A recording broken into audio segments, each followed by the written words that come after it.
Thank you, Jody. Good evening, everyone. My name is Mike Remington. I'm a city council member and mayor pro tem for City of Duval. We will call to order our city council committee of the whole meeting for Tuesday, January 19th. It's now 5:32 in the evening. We have several items to go over at our committee of the whole. We're discussing our council priorities and work plan and how we're setting up at our council workshop on the 29th to help finalize that. We're fortunate to have with us Senator Dingra, Representative Goodman, and Representative Springer with the 45th District. As they join us here, we'll stop our discussion on the priorities so that we can introduce them and hear from them.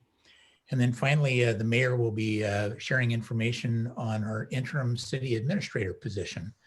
I believe they have a job description and some other things prepared to go over this evening. So with that, we'll go ahead and get started with the good of the order. Any council members like to speak this evening?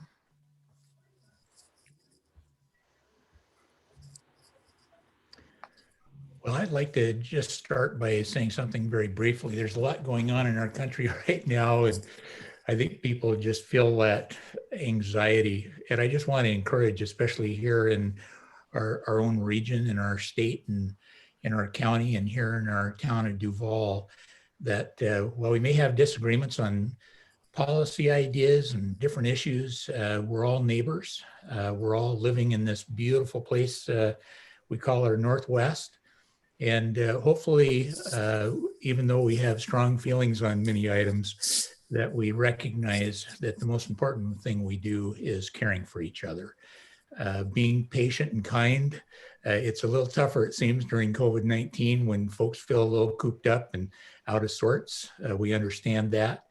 But one of the best ways that folks can express themselves certainly is coming to city council and letting us hear from them. You can write us. You can certainly phone us as well. All of our contact information is readily available on the city website. Well, with that, I'd like to go ahead and go to our first item, our council priorities work plan. Our city clerk, Jody Wyckoff, could you please bring up our last year's list of priorities? Yes, I forgot you were going to ask for that. So give me just one quick second. I'm so sorry. Oh, that's fine, Jody. As we're waiting for that to be pulled up, tonight, the plan was to put a plan together, really just to take a look at last year's and start considering things we'd like on there for this year. Many of those have already been incorporated in our biennial budget. We worked last June to develop our list of budget priorities. And so that list already has most of the items we'd like to have on it. But there are other things that aren't budget related that we can certainly take a look at. Jody, thank you. So this is last year's list. And one thing it's nice to do, I think the mayor did this at the end of the year as well, is to look at accomplishments.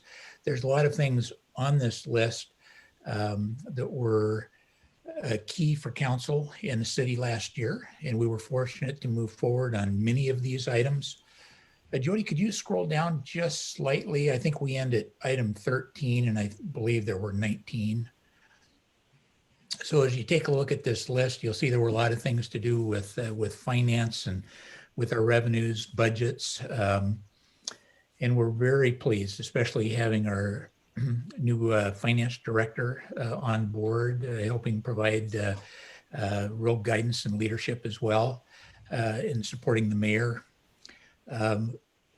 Adding new positions, that was one of the things we talked about last year. And it was one of the more challenging things to try to do during COVID-19 with some reduced revenues. But overall, we were fortunate to see our revenues up, and we were able to add some new positions to the city starting in this year, which we're very thankful for. I think that helps us move forward with so many work items that we don't do on council, but are done by city administration or city employees. So this list really was just designed for council to take a look at, see if there's things that we didn't complete that you want. What I request is that each council member send me a list of your top priorities. They don't even have to be on this list. If you could send me your top 4 to 7 items over the next week, that would allow me to compile a list to bring to our council workshop on the 29th. At that council workshop, we will go through that list step by step. This list isn't designed to say the top priority is the number 1 item. It really is a random list. All of these items have their own importance. But as we develop our next list of priorities, the goal with that list isn't to just have something to put in a folder, but to really be able to work on with hand in hand with our city administration to be able to advance things important to our citizens. So be thinking about that, and let's see if we can't work together in putting together an entire list for this year.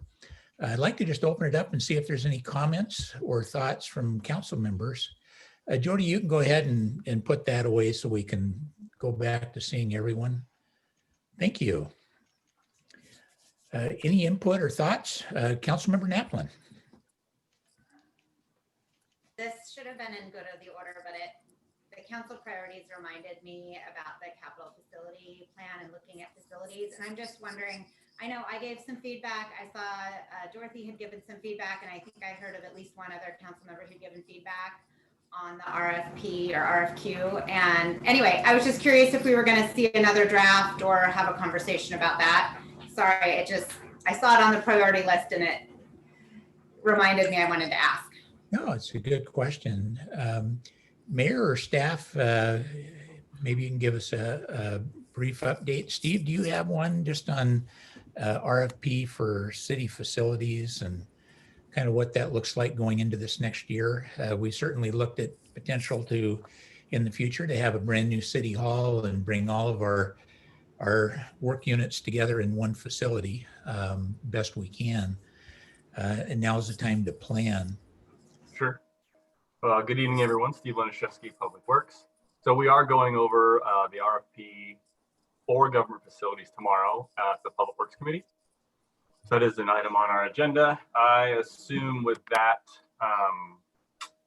correspondence that we probably can make everything and everyone happy and move forward and issue the RFP. So I took all the comments, put them on a document, went through that. I'll go over at that committee tomorrow and then just let them know what I worked in. I have a few questions that I hope they will help me resolve and we'll move forward. So I would not expect it to come back to council unless, Councilmember McHenry and I start yelling at each other and going at it. But other than that, it's pretty, everybody's comments were fairly succinct and I think we'll be good to go. Okay, so they'll have the Public Works Committee will have access to the feedback that we as other council members gave then. Yep. Okay, perfect. Thanks. You bet. I think the expectation, Steve, is once we work on that in the committee, we can send out the draft RFP just for other council members to look at, keep everybody on board. Good. Yep. Other council members, thoughts about priorities or our work plan for 2021? Councilmember Lenkel. Yeah, I think everybody knows my priority to get something done is having a municipal financial planner at least give us a sketch of what we need to do in the long run. And I can see on the list that future forecasting is listed, and just to say that of course will be my priority, especially since it's already been funded in the budget. And I think the second thing really just want to put a pitch in for is getting really a grip on our facility plan. That's been a long time coming. I know Steve worked on it, Director of Public Works worked on it back in 2013, 2014. So it's something that's really important to do, and I'm really glad it's on the list. Good, thank you. Other council members? Councilmember Naplin. I'll stay on topic. So I love that the parks, I think it says Parks Board, but just some focus on parks as we've, acquired some new property.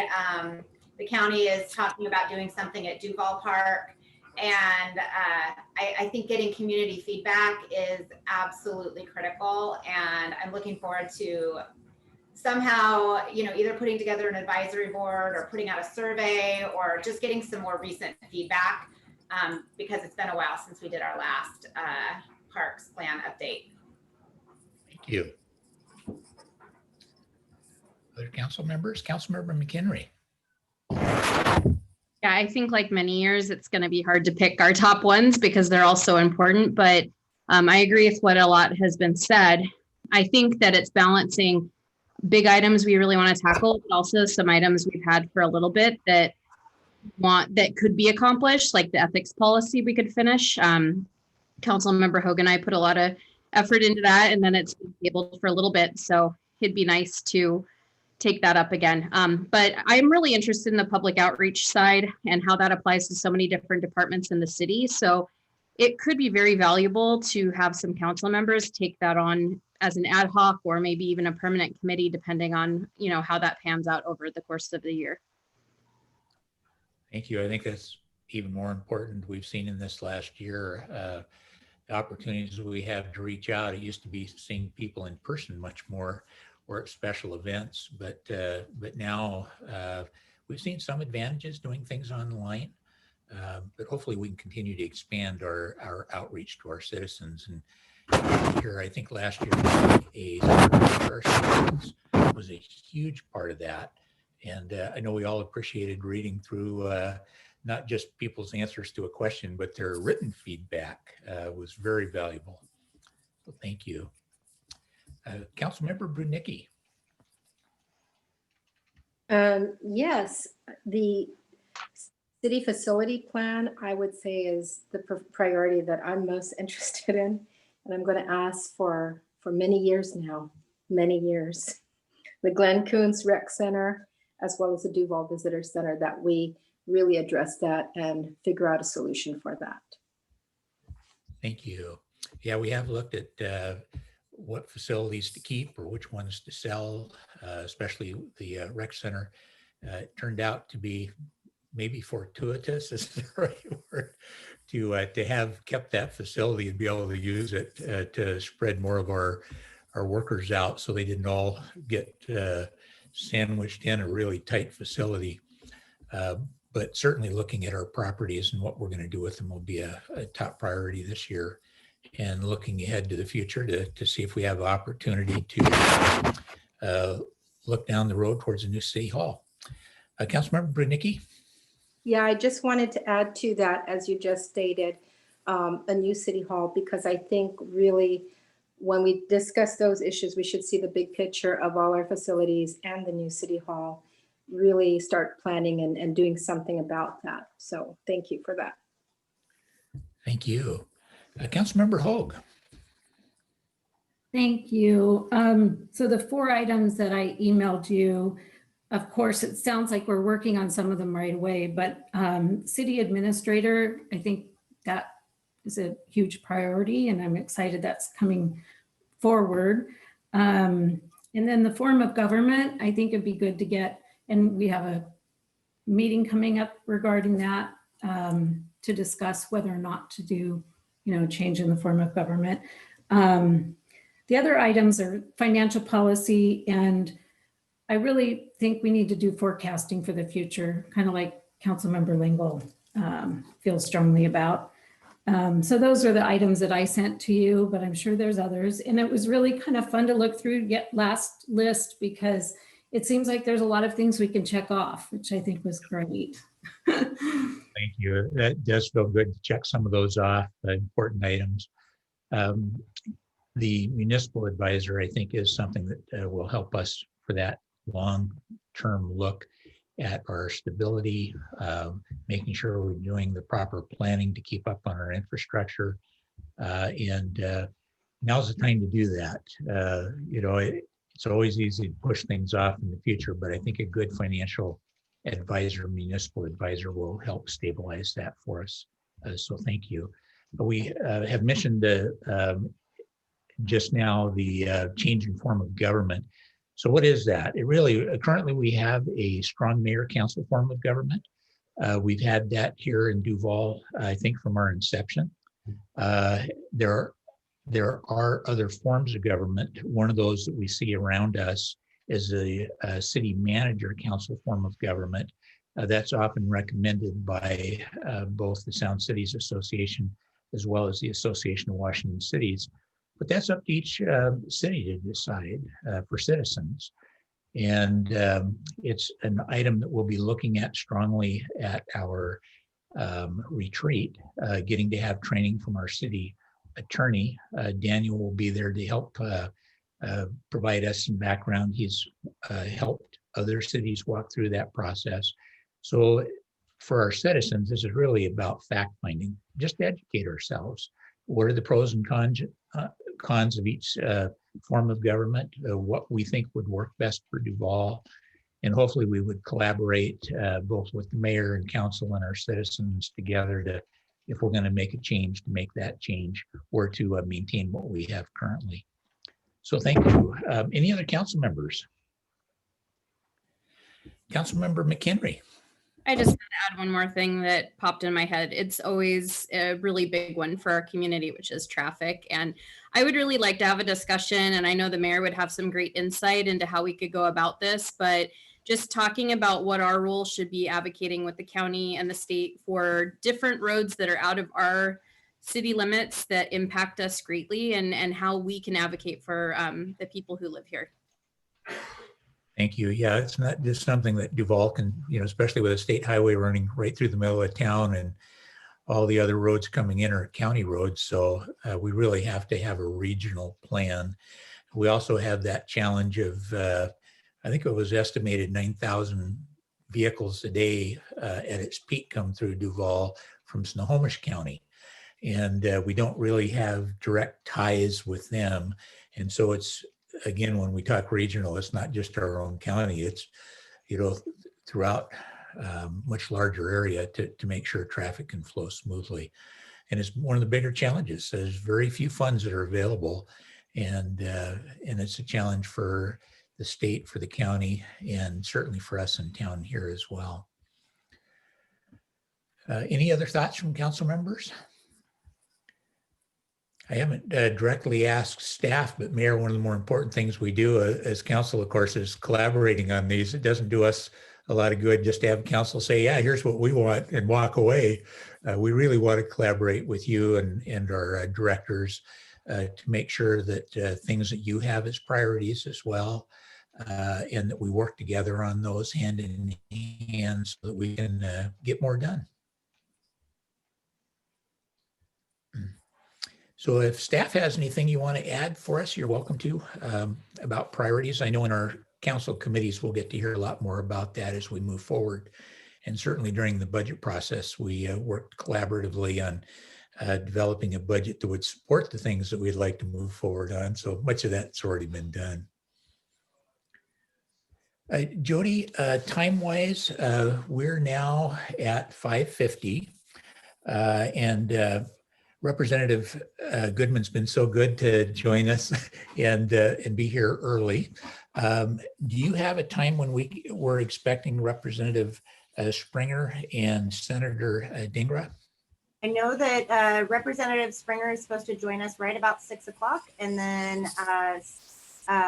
Senator is 6:30-ish, but she's in a committee meeting and said that she might be running late. So it might be a situation where we can let Representative Goodman speak and then Representative Springer. And then if we have to go to the next item and come back to Senator Dingra, we can do that after, when she is able to join us. Good. Well, let's do that. Representative Roger Goodman with the 45th Legislative District is here. And we'd love the chance to get to hear from you. Thanks for joining us. I know it is a challenge for all legislators to do their work now with COVID-19 and things being online, and it's just a big challenge. So thank you for joining us. It's my pleasure. Thanks, Mike. There are actually some efficiencies that we've discovered because of the remote platform, because we don't have to go anywhere. So I have twice as many meetings, and one right on top of the other. So this is probably my 18th or 19th Zoom meeting of the day. I find myself anchored to my chair here for 14 hours a day here in my living room. I live in Kirkland, and boy, I relish any opportunity to come out to Duval. It's just a great place to live, not too far and not too close to the big city. Safe, great schools, just clean air, beautiful. You don't have any fast food restaurants. It's just a little piece of heaven out there. And I haven't been out to Duval for a little while. I'm trying to remember last time. I guess I went out hiking up in near Skycomish, and then I always like to take, once I get to Monroe, I like to take 203 come through Duval and Carnation on the way home. But now I haven't met, I am embarrassed, Mike and Dorothy, Jennifer, Amy, I have not, Michelle, I think we've met briefly. Good to see you, Diane, and of course, Mayor Amy. But I need to spend some time and get to know you all. I've been in the legislature for 15 years now, which is just unbelievable. I look in the mirror, I'm like, oh my God, what happened? But I really don't want to lose touch. And so needless to say, we can't meet in person these days. But I do want to, and I will commit the time to meet with each one of you and just, get to know you a little bit better and familiarize you with my passions for policy areas, and just to get a sense for, I'm already getting a vibe among you that the Duval City Council is all a bunch of grown-ups, which is really refreshing. There had been every city has its growing pains. And so just hearing you talk about your priorities and the plan is really very encouraging to hear. But I want to get more in depth with you about that. My niche in the legislature, I'm one of the few lawyers, believe it or not, in the legislature, is the justice system, both the civil side and the criminal side. I'm the chair of the Public Safety Committee with the jurisdiction over our criminal legal system, including the criminal code, criminal procedure, police, fire, prisons, jails, and then issues of individual liberties and civil rights. And so I'm kind of busy right now with police reform. It's a very timely topic. The demonstrations in the streets all across the country really spurred us into action. And so we're moving a pretty broad police reform package through the legislature right now. So that's what I'm spending most of my time on. And in addition, in the long term, I'm working on sentencing reform. We have been, in my opinion, needlessly locking people up for much too long, particularly people who are not a threat to the community, and want to structure our criminal sentencing system so that people who run afoul of the law are dealt with more in the community, in a more therapeutic and restorative way. So much of my work is about keeping our community safe. Issues such as domestic violence, drunk driving, sexual assault, keeping our kids safe in school. It's people take it for granted, but actually community safety is kind of hard work. And the other aspect of my work is children, making sure that our children are well fed and housed and healthy and ready for school. I've been focusing particularly on preschool over the years to give kids what they need to be ready for school and ready for success in life. And I've legislated in other areas. I actually am trained in environmental law, air and water and waste disposal and species. But there's a lot of environmental champions already in the legislature, so I sort of stand up and speak up in there in support. But not many experts or those with intense interest in the criminal legal system. So I'm I guess maybe one of the go-to people for criminal justice issues. And I see that the senior member of the House delegation has joined us. I've only been serving this is only my 15th year, as I said. Larry Springer, this is his 17th year in the House. So he and I have been standing side by side, working very closely together, become very good friends over the years. And I hope you think we've served the district well. But I'm actually curious to know what your priorities are, if you have any, in terms of capital budget requests or particular items, either policy or the budget that you care about in terms of the city of Duval or your constituents that we need to pay attention to. So anyway, it's a pleasure to be here, and I look forward to meeting those who I have not met yet and getting to know you a little bit better. So thanks very much. Thank you. Certainly, we do look forward to forwarding our legislative priorities as well. Those kind of focus on some regional things here on the east side, and a few things that are more specific to Duval. I also wanted to take time to welcome Representative Springer with us. He's been around a long time, in terms of his experience. Many of us have had opportunity to meet him or say hi, and I know that Mayor Okerlander and he have known each other for a while, and it's nice to feel like we have a direct tie as well. So Larry, what we've been doing is just kind of opening the floor, and Roger just took a little bit of time to give us some background and sure. Things he's interested in, and would love to have you do that as well. Well, thanks, Mike. I appreciate that. And thanks for the opportunity. Good to see all of you. Good to be with you. Look forward to seeing your legislative requests coming later. You're right, Amy, Mayor Okerlander and I do go back a few years. In fact, I wouldn't be here if it wasn't for her. So in 2004.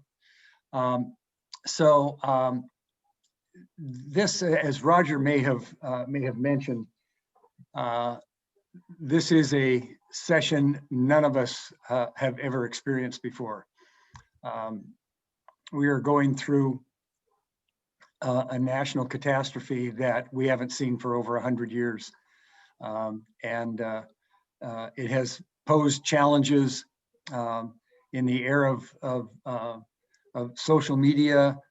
It has been both a boon and a help. We are, as Roger probably mentioned, embarking on an entirely virtual legislative session. Just the technology protocols that we have had to put in place are basically mind-boggling. How we vote takes at least 3 to 4 times the amount of time that it would if we were in person. The amount of work we will get done, sort of measured in the context of the number of bills that might get through the legislature, is probably a third of what it normally would be. And in the face of that, we have to write a budget for the next 2 years that hopefully will help us recover from the economic downturn we're all experiencing because of the COVID virus. The challenges are, they just seem to almost pile up every day. I'm on a leadership call with my leadership team at least 4 times a week. And most of what we spend our time talking about is how we're going to manage to get through the session and get our work done. So I am the, as Roger said, I'm the senior member here by 2 years.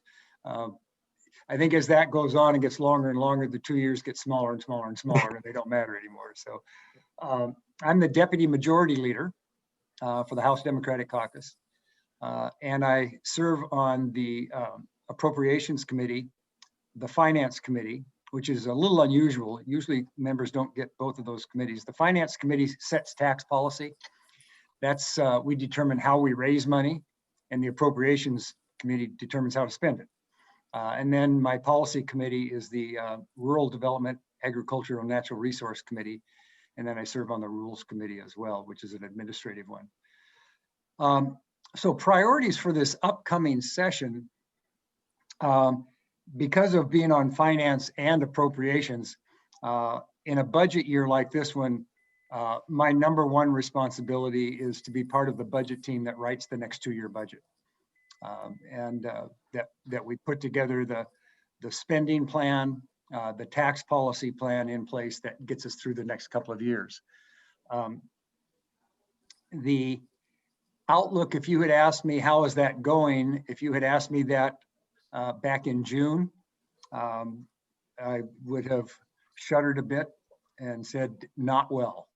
But it has, our financial outlook has dramatically improved since then. We're not out of the woods yet, but it's a lot better than it was back in June. The current budget that we're living under, the one that ends on June 30th of this year, looks like we can balance that without doing anything too dramatic. The more daunting challenge is writing a budget for the 21-23 biennium. That's the next 2 years. That budget, if you look at our projections and our caseloads and the projected revenue, we're $1.5 billion short, which in the context of a $52 to $53 billion budget is not a big hurdle. So I think we can probably manage our way through that without too much difficulty. The question will be, are there other priorities that the legislature will have that they want to spend money on? And so we'll see what those kind of emerge. Two of the major areas that are getting a lot of attention is trying to ramp up our childcare system again, that has just been literally brought to it almost to a halt by the COVID virus. Mental health services, again, reemerging as a really huge need. There are some climate issues around climate change. And my priority bill this year, surprisingly enough, comes out of the policy committee. I am the prime sponsor of the Department of Natural Resources request legislation to create a 20-year, $125 million per biennium budget account to begin the restoration of our forest lands in Washington State. The wildfires that we have experienced over the last 10, 12 years are just devastating. The numbers are literally off the charts. You know, 10-fold increases in the numbers of fires, the acres burned, the properties lost, lives lost. And this is, as I said, you know, our forests are burning, our communities are burning, people are losing homes, livestock, livelihoods. And this will not end by itself. And if we think that, it's fantasy. We literally have to intervene here. We have forests with dead and dying trees, forests that have not been attended to for years. My wife and I, we have a cabin over near Amy and Brady's place over near Lake Wenatchee. And 2 years ago, we had a level 2 evacuation from a fire. And it was burning in an area that had not burned for over 100 years. And as a result, the fuel load in that area was so thick that it was almost impenetrable.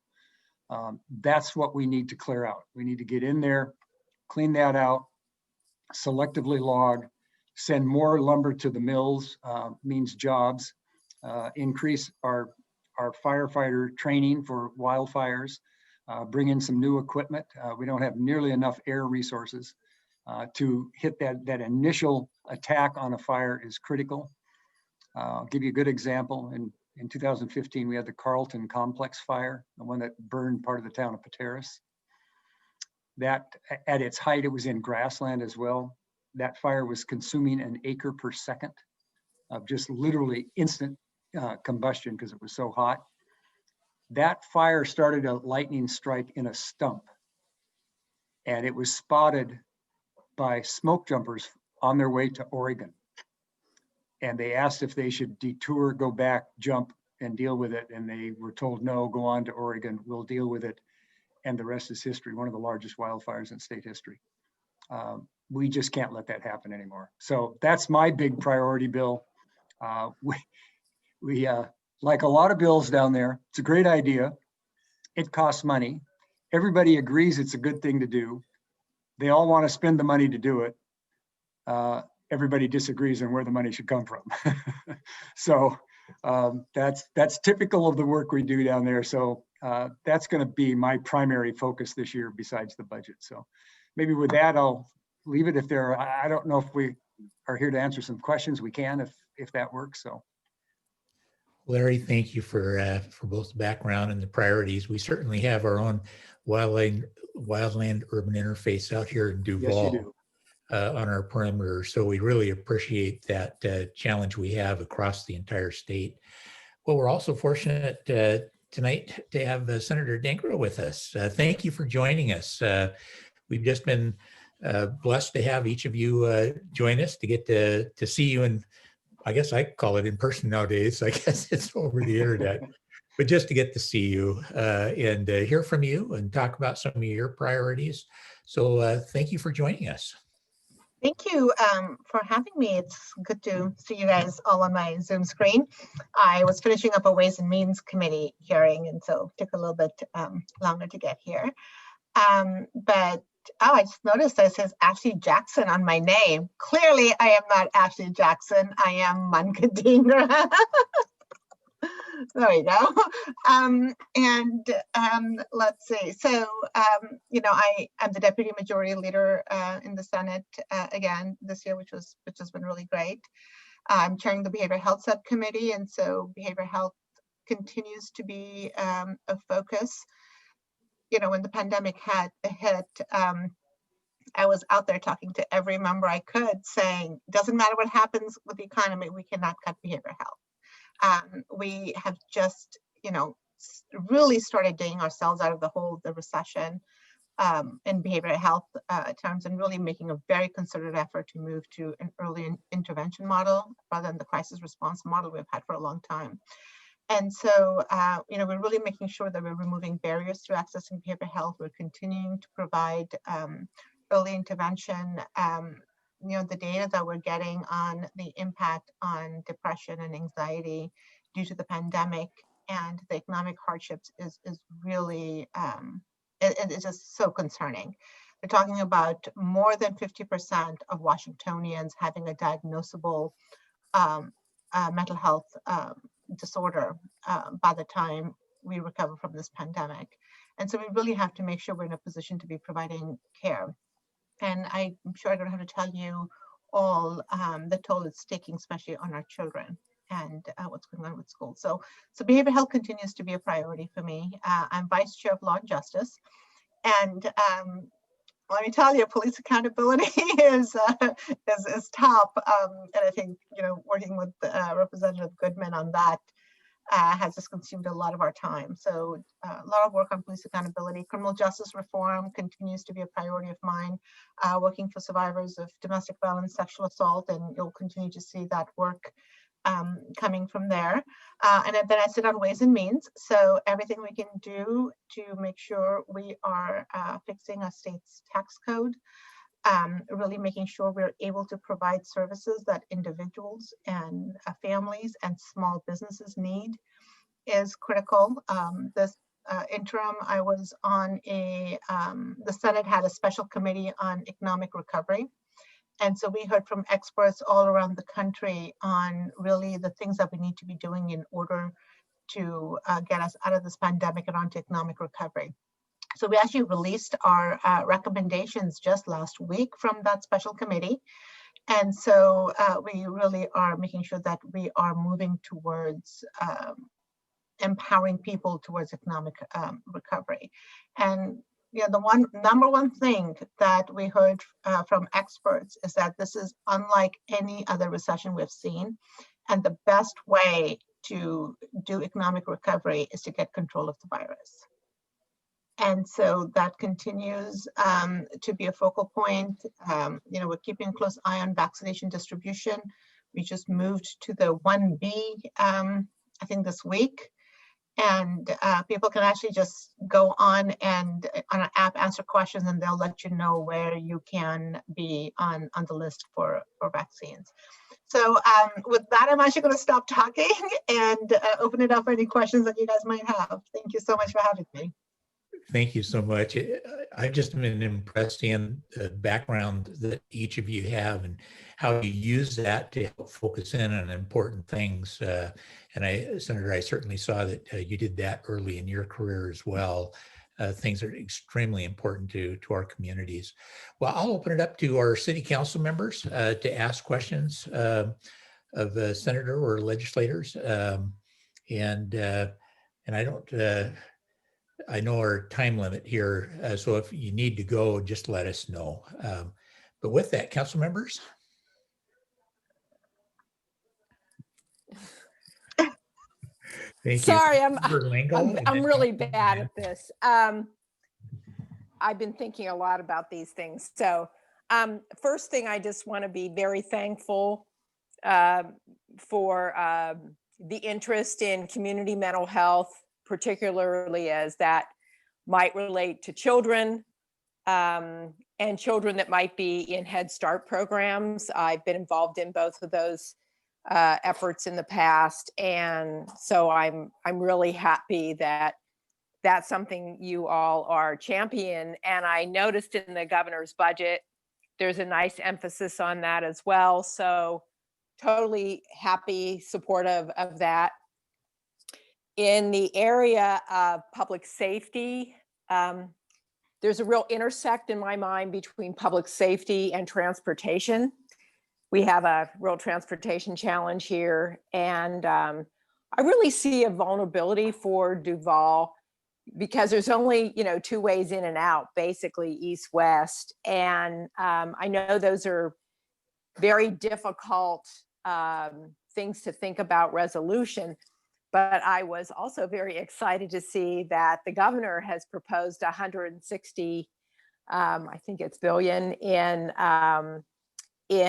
bonding funding to go into transportation. And I'm hoping that something in that program might fit that intersection around public safety and transportation for a place like Duval. And it is a very complicated situation, but also in transportation is the problem we have of, I think we're rated 19th in growth right now in the state, according to the Association of Washington Cities. And, we are a growing small town. And so transportation is always on my mind. And I'm very thankful that the transportation improvement fund has been fully funded in the governor's proposed budget. So that's a comment there. And I think I had one more, but maybe I've forgotten it. But those are the biggies. Oh, I know. The last thing I wanted to say is around facilities, because we're growing. We really are going to have some facility needs, and I don't. I know there's a facilities section in the governor's budget. I'm not sure if that's really robust, but in the long run, we're doing what we're supposed to do. We're financially planning. We're doing a really solid financial plan looking at our facilities. So I'll put a plug in for facility financing, and if that can be, if not in this round, in the future. So those are my comments. And thank you for being here. It's awesome. Thank you. Councilmember Natwan. I'll just say, I think construction is a great way for us to get out of this recession. And shovel-ready projects. I mean, that's the magic phrase. You got a shovel-ready project. We all want to hear about it. And I think it's a good time. Interest rates are so low. So I think a lot of interest in making sure we are doing what we can through our capital budget and our transportation budget. Thank you. We're also just on the transportation. We're just about to come out with a major transportation financing package, multi-billions of dollars. That's much needed, and everything, not just roads, but pedestrian, bicycle culverts, which I know is very important to you. And so that will be again not just job creation, but important for safety. That's in this time when we might be suffering a little bit economically, it's actually exactly the time to make investments in infrastructure to help the economy grow and also to provide employment opportunities.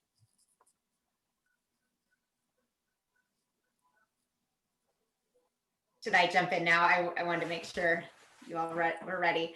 I just wanted to echo some of the things that Councilmember Langle mentioned about transportation, and how I see it is, you know, Duval has worked really hard to meet our growth targets. We're providing, you know, places for people to live, but unfortunately, we don't have a lot of control over the roads once you cross our little borders. And, you know, we have county roads, state highway. It's very complicated. And so, you know, what was just mentioned about having shovel-ready projects, they aren't our projects. So, you know, we end up being lost out here. And so I think what's been difficult for us is, you know, GMA has identified Duval as a UGA. We are, you know, building at high densities here, and we don't have, you know, really viable transit to serve most of our community. We're very car dependent, and so we're putting a whole lot of people out here who rely on the roads. And then just with the flooding, you know, when it floods, we're all, you know, getting over the other bridge to get into where we work or activities. And even that one eventually floods. But when we do all head over that one, it's a real safety issue. There've been, you know, stories of people who needed to seek emergency care, and it's really scary. And, you know, we have, I don't know if you're aware, but we have an awful lot of homes in the pipeline being built, permits issued, and the problem just gets worse. And so we're a little bit stuck here because we can't have shovel-ready projects because it's not our projects. So, and anyway, so I just wanted to speak on behalf of our community who is just crying out all the time, please don't build more houses if you don't improve the roads. And so I just wanted to relay that. Thank Yeah, you. I think we've felt that frustration for a lot of years. I think one of the biggest frustrations on the transportation side of our ledger for years has been our inability to find an appropriate funding level, let alone the design necessary to make the improvements to 203 south of town. The steep bank and the river there have made it nigh onto impossible to figure out how to be environmentally sound and still improve that road. And we just have not been able to come up with a solution that is viable. So it's something that I remember it was a topic when I first ran in 2004, served in 2005, and it bubbles up to the top about every 2 or 3 years. We look back and say, you know, 203 is still 203. And so it's unclear what is in our transportation package in the House, although it will be a sizable package, assuming that we can get the votes for it. So it's probably something we should revisit again.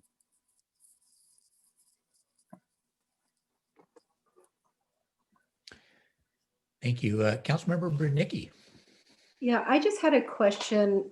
In my line of work, I deal with a lot of youth and young adults, and I'm seeing an increase in mental health care needs.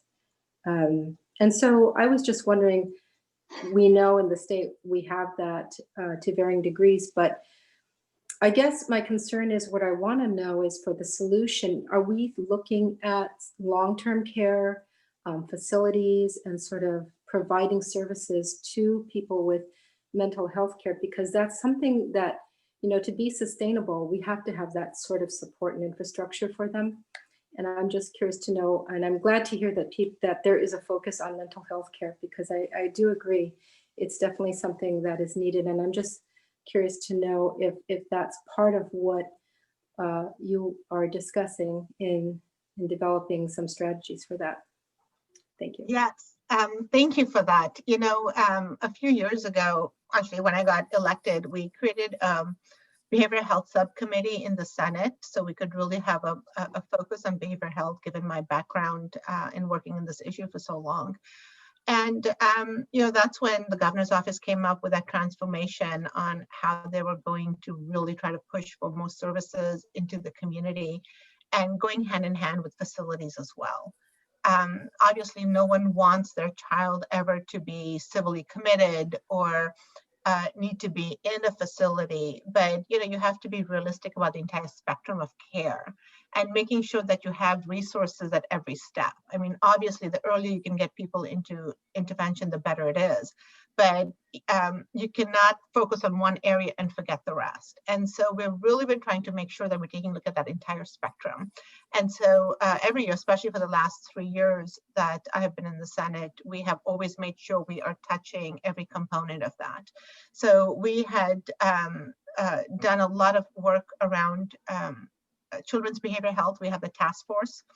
And so every year we make sure we get those recommendations and improve on it. So we did quite a bit of work around making sure the families involved in care in our state and defining family to really mean that village that it takes to raise our children. Last year, we actually incorporated OSBI into the work being done at the Children's Work Group because we really need to make sure school plays a part in it, right? That's where, well, other than during COVID, that's where our kids are a lot of time. So really making sure that they're into that loop on making sure we're providing that help. On the construction component, we actually made grants available to have these secure withdrawal management facilities, basically detox. Since that time, we've had 2 facilities built in our state, one in King County. I want to say Spokane. And I think there's a grant that's gone out to the Tri-Cities area. And then we're hoping to see some more happening in Benton, Franklin County in the next year or 2. And then actually also having other state-run facilities. These are for adults that are within the communities, so that if there is a need for someone to be in a facility, that it's not just, at Western State Hospital, Eastern State Hospital, but there are actually options for all kinds of facilities in our communities, and really taking a look at, supportive living. You need a step-down facility, you need short-term versus long-term, and really also enabling our hospitals to keep some of the patients for a longer term, and so trying to send them to a different facility, which it might be hard to get our children out of. So a lot of work being done there. We continue to do that work. So we keep chipping away at it. We just have to be really mindful of big fiscal notes this session. But we're really making sure that given what's going on with telehealth, that we are leveraging some of the advantages. We've actually found that more people feel comfortable seeking help if they don't have to walk into someone's office, because there's still that stigma. And so we've actually, I'm also on the board of NAMI Eastside, and NAMI Eastside has seen a rise in their support groups because people just feel more comfortable being in their bedroom and kind of calling into a support group meeting. And then we had made a lot of money available to do more mental health in our schools. And so I know NAMI Eastside has been in presentations about ending the silence and mental health in our schools and mental health first aid for our children as well, to really work on that stigma issue. But this is something I can talk about for a very long time, but here's hopefully a short answer for you on that. Well, thank you for that. When I worked over in Seattle for a period of time doing my paramedic training, a lot of the homeless folks we saw had mental illness. And I know that, there's much more to the homeless issue, but certainly there were many folks on the street that was a big part for them in being able to face that issue of homelessness. Part of that is finding that mental health support that they need. Many of them can't afford it, or even the basic medicine they need for other medical illnesses. So thank you for your work on that. Roger, I'll just add one quick thing on that. What they found is that when Seattle's been, when King County have started using hotels and motels, just the fact that a homeless person can shut a door and lock it and have a place to keep their belongings, it's actually improved their behavioral health tremendously.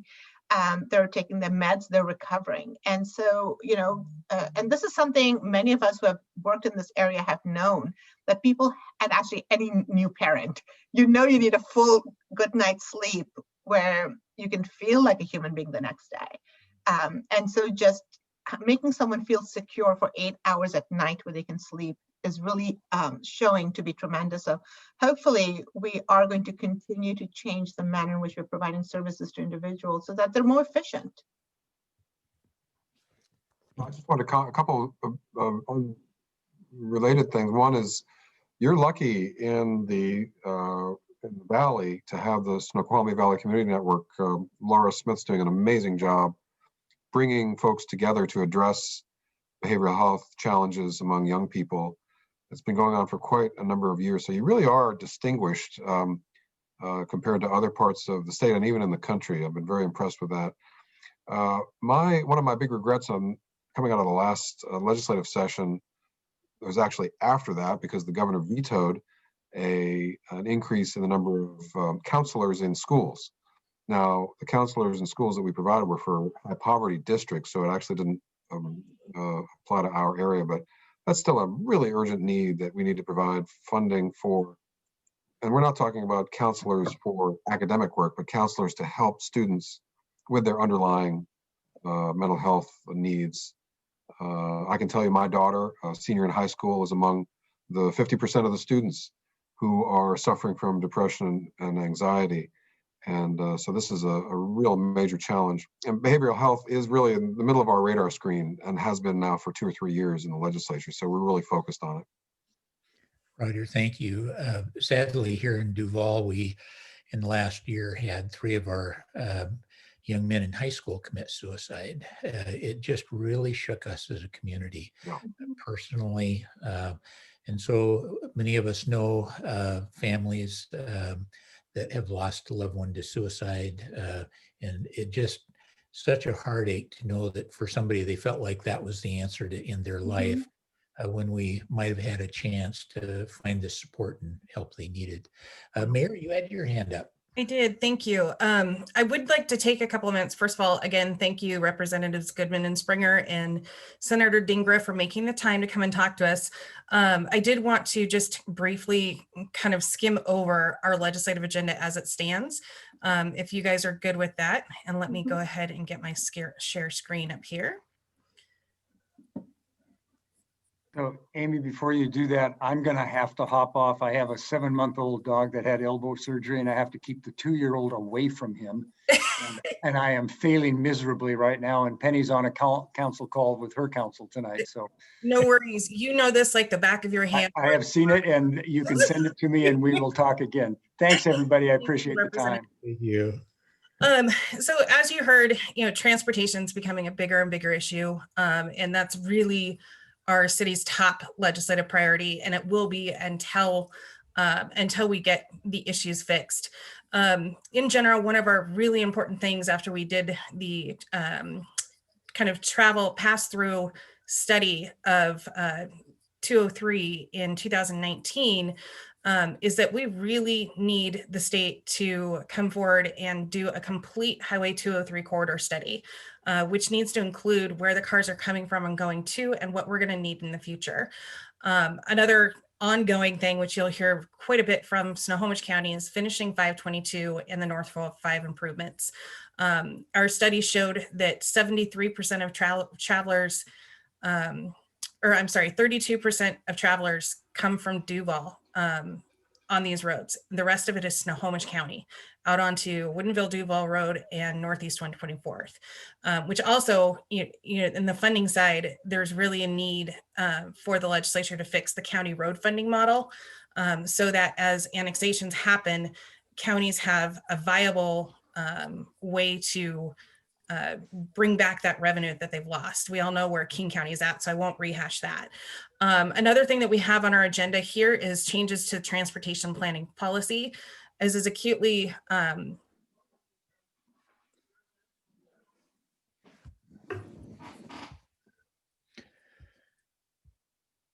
So Mayor, it looks like your screen froze right there.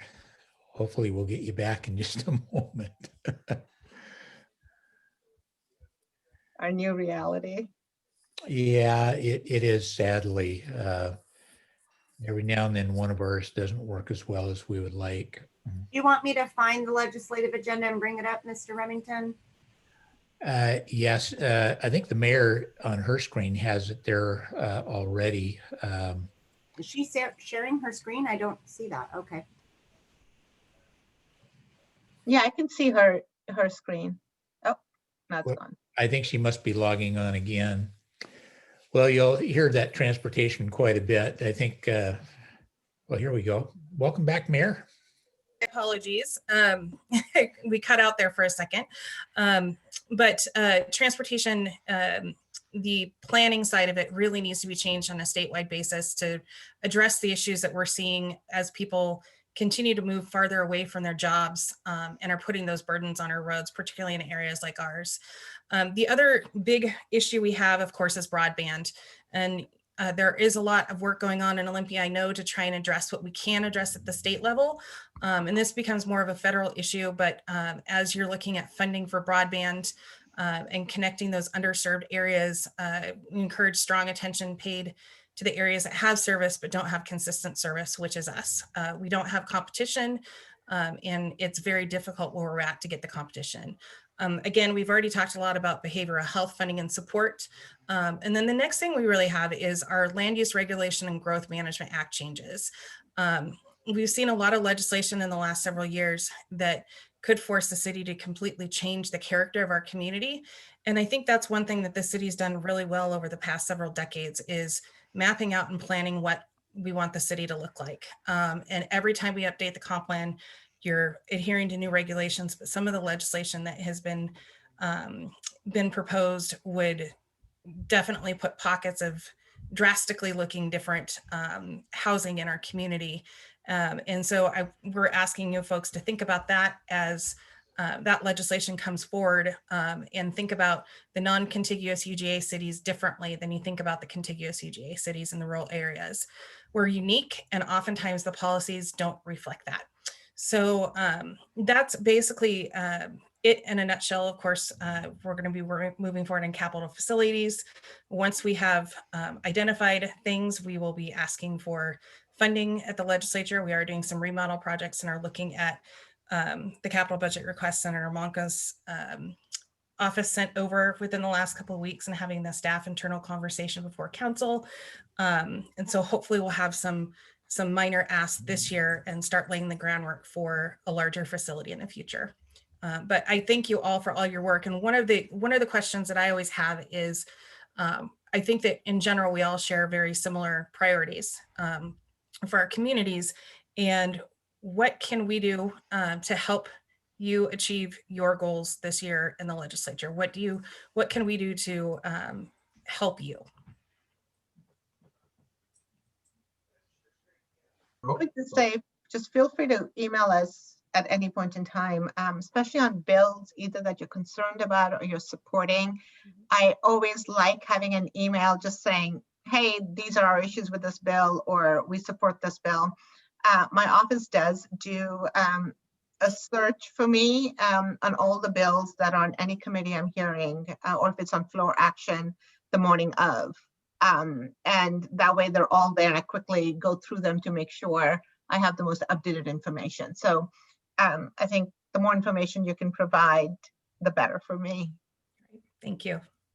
What helps me is what I call rapid response. If there's legislation that Association of Washington Cities is following or something that's of particular interest to you, you know, the legislature is all consuming and we have our various niches and we're not necessarily paying attention to other issues that you might be. And so if you bring it to our attention at the right time, you know, when we're about to vote on something or if it's a budget issue, that's extremely helpful. Or if there's a particular issue, I can tell you now, I'm not sure if Duval is concerned about this, but Kirkland, Redmond, Bothell, the 45th district actually has 2 streets in Bothell, so we can say we represent Bothell too. Is very concerned about the sort of private militia, the gun wielding folks who are intimidating and menacing others in public spaces. And this isn't just in our area, but in other places. I was just talking to the mayor and city manager of Olympia today, where it's particularly bad down there. So, that's a particular issue. They want us to address this question of unlawful carry and private militias and so forth in this just sort of strange time we're living in. And so I'll be taking, action on that. That's just an example of something that you particularly care about, that, just bring it to our attention and we'll respond. Thank you. Well, thank you. We're so appreciative that each of you took time to be here with us tonight and talk personally, to listen to our concerns, as well as just to get to know you a little bit better. We certainly pray for your safety, that you'll have wisdom and understanding with these challenging issues that face us during this time.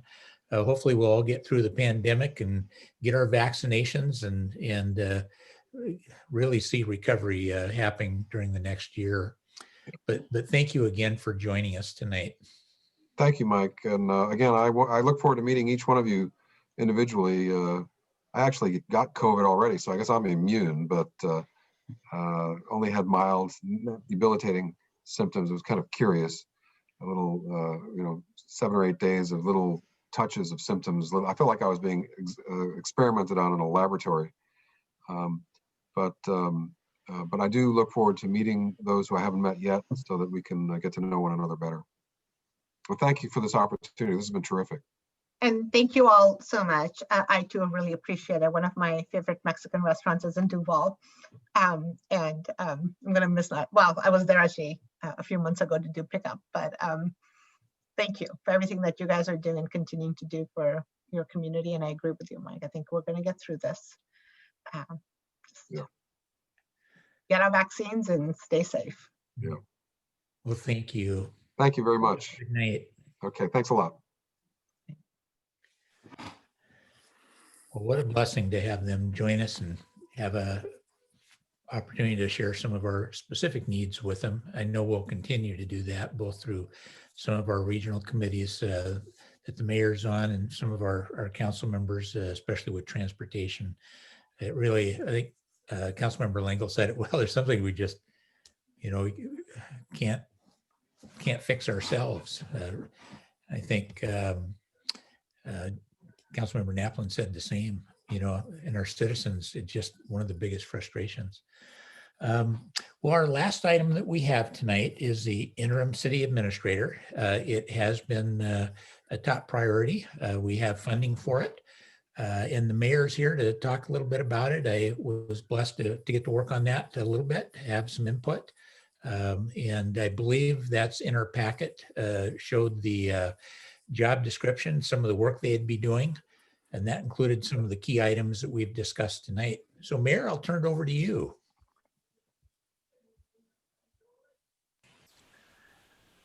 You're on mute.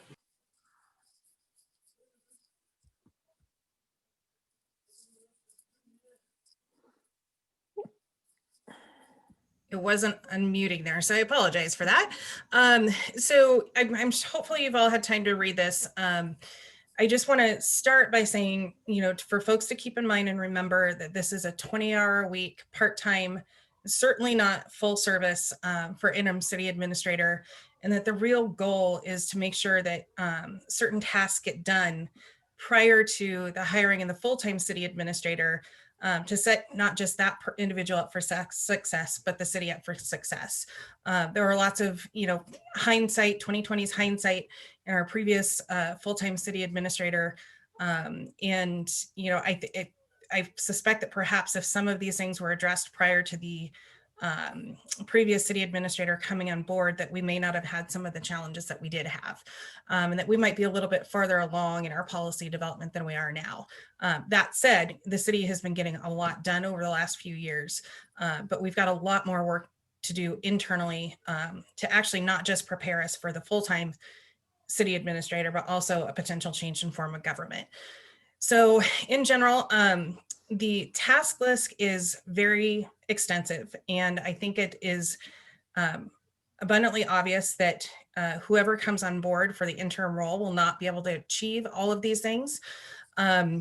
And part of our role as administration is going to be to identify that successful candidate's strengths and match that up with the things that are the biggest priority of the city, and see how much we can get done during the time that we have that person on board. A lot of it is, it's definitely not the day-to-day management of employees and department directors as is normal. It's really policy focused in trying to and do some of the RFPs, et cetera, that we need done this year, as well as developing some of the policies that and finalizing policies that we've been working on for the past few years, and trying to get those in place, so that next full-time city administrator can hit the ground running and start working on some big focus projects. So in general, we did include the existing city administrator description in the packet. Keep in mind this, even looking at this job description, this is one of the reasons the position wasn't successful. It had too much in it. There's no way that somebody could do any one thing well with the workload that was included in here. So over the next several months, we will be revising the job description, and in particular, putting a much stronger emphasis on human resources, and those types of policies and skill sets. We've heard loud and clear from our staff that that's one of our biggest challenges and frustrations internally, is not having anyone with a full HR background on board. We know that we can't get to a point of having a full-time HR person at this point, nor do we need a full-time HR person, but it's going to be a key portion of the future city administrator role. So with that, I'll stop sharing the screen. And then did anybody have any questions? Councilmember Hoke? I'm just really glad to hear you say that you'll be revising it, because as I was reading through it, I'm like, oh my gosh, this is too much. And I knew it was an old one, but I just think it's great. I really was going to ask if you could come up with something more simplified, prioritized, but thank you. Absolutely. I'm looking forward to doing it. And I think whoever fills in that role will also be able to help with that discussion as well, and setting more realistic job duties. Councilmember Lingle?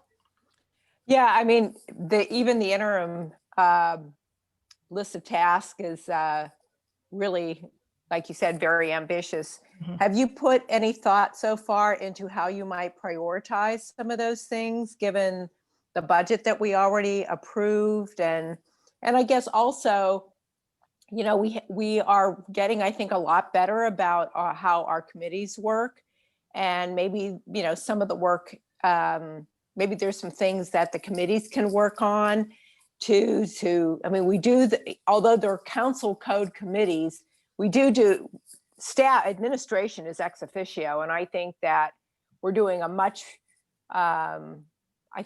improved, as we work with those, job of having that be collaborative. So not that it would be in place of this, but ways that we might feed into your task list, given whatever your priorities are on the list. Does that make sense? It does.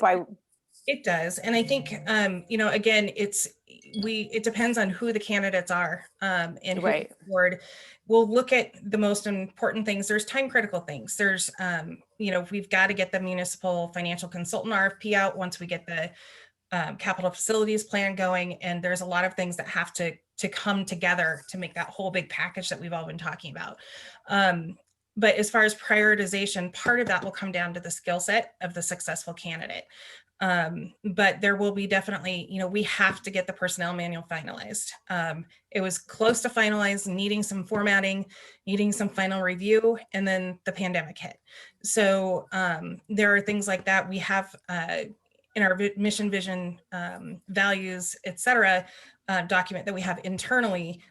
You know, we have diversity and equity and inclusion as part of our goals, but we haven't had the opportunity to develop the policies. So that is a really big priority, I think, coming in, because there's multiple reasons. The interim person will be able to look at it from an outsider's view And then if we can get it done when that person's on board, that new administrator coming in simply has to implement the policy rather than go through, all of the questions, all of the council process, and having that policy in place and that person gets started will be, I think, critical. So it's things like that that we'll be looking at. What's the most important thing to get done now? And definitely a lot of that internal focus. We've got decades of, understaffing, not policy work that just needs to start moving. And this is a huge step in that direction. And then for council time, I did put 1 to 2 hours per week, dedicated office hours. And the reason it's not more is that's already 5 to 10% of that person's workload. We need to make sure that you guys have access, but with the committees, until we have that full-time person, there should be less need to have those conversations. So that is the hope. And if it doesn't work out, we'll address that elsewhere. But whatever we do with the searching for that person, we're going to have some flexibility built in so that we can switch around tasks if conditions change as well. If anything that we've all learned in administration the last 3 years is that we have to be flexible. We have to be willing to pivot to changing situations and find ways to keep the most important things moving forward. Councilmember, Thanks. you're welcome. Councilmember Naplin? Yeah, I think Councilmember Brudnicki might have had her hand up before me. Great, Councilmember Brudnicki. I just want to say that since, before when we got our first administrator, it was a real learning curve for us. And I did note that you mentioned that the staff had what they requested in respect to HR and stuff. And I think that's a good decision. I think we really do want to go back to staff and have them really think about the first go around what we learned, and they would know a lot about that, and make sure that going forward, when we look at candidates and we think about that position, that we learn from what we've experienced in the past so that we know better what we want from an administrator. I think, it was the first time that we had an administrator. And so it's like you learn from that experience. And I'm hoping that going forward, we have a better defined idea and can really, concretely put that down and move forward so that when we're reviewing candidates, that we certainly address what the priorities are for that candidate and what is expected both from your staff and from the council as well. Councilmember Naplin? Yeah, I just have some really small things. Overall, it's ambitious, but it's good. It's good. It aligns with, kind of what we're hoping for. The only, small thing, like I said, is it talks about, some things seem very specific, and it says lead update of management exempt employee benefits, such as development of exempt performance bonus program. Yep. Council hasn't really So conversation, I don't think, about that. And so some of these things seem like, and then, repealing the code that refers to certain personnel policies, and often cities leave, some things in code as part of law, and then a lot of things in a personnel management. So it just feels like there's a few things in here that are very specific that maybe haven't, I don't know. That's so good. I'm rambling, but yeah. Good questions. So in relation to the personnel, the DMC code, legal has actually been suggesting in the city for years that code be flat out repealed because it's so outdated and inaccurate. And yes, you do need to have some personnel stuff in code, but the recommendation is to primarily have it in a personnel manual. So that's been in discussion and then in the works for the last couple of years. In relation to the performance bonus thing, I've had conversations with folks about figuring out how we potentially can find different ways to compensate our management exempt folks. We know that we have a lot of policy update to do. So this is very much in line with with all of the HR policy updates that need to be done. And that's basically policy development. That's a policy we need to discuss, get developed, and bring through committee and council. it's not just that program, it's looking at that entire suite of things, and including like how we're doing employment contracts, if we need to continue doing them, et cetera. So it's much more broad than that, but that's one component that we've definitely identified as more cities are going to performance-based bonuses instead of other incentives for their employees. And those incentives are not guaranteed. They're based on performance and budget availability with council approval. So I can understand how that would throw you off for a second, but there's a lot more to it. Happy to talk more about that offline too, and what we're thinking as far as that work. Well, we're down to about 9 minutes, and I'd again like to give a break. So if there aren't other specific questions, thank you, Mayor, for the update on this interim position. It's tough because, we're finally getting one. You want to give them all that work, but it's a challenge. Chief Hurt had reminded me that our new cell phones have a case and that those cases are in our inbox. Chief, do you know if those cases are actually in our inbox? Because we've been taking our mail and putting it outside in a bin. So council can access it during a specific time period during the day. Do you know if that's where they are? Jody and I actually put them in your inboxes. I think the mayor kind of lifted that restriction prior to the holidays where you can go into City Hall now. Just make sure you have a mask and don't spend a lot of unnecessary time. Okay, thank you. And if you want them in your bin, just let me know. Today's my last day working in the office this week, but I can definitely put them in your in the bags early next week if that's your preference. Good. Well, thank you, everyone. Jody, Jody, one last thing. Would you send out a Zoom invite to council for our workshop? I don't know that we've received one yet. You have not. It is on my to-do list for tomorrow. Great. Thank you so much for that. Well, council, thank you for a productive committee of the whole meeting. With that, we'll be adjourned and we will see you at City Council at 7 o'clock. Thank you.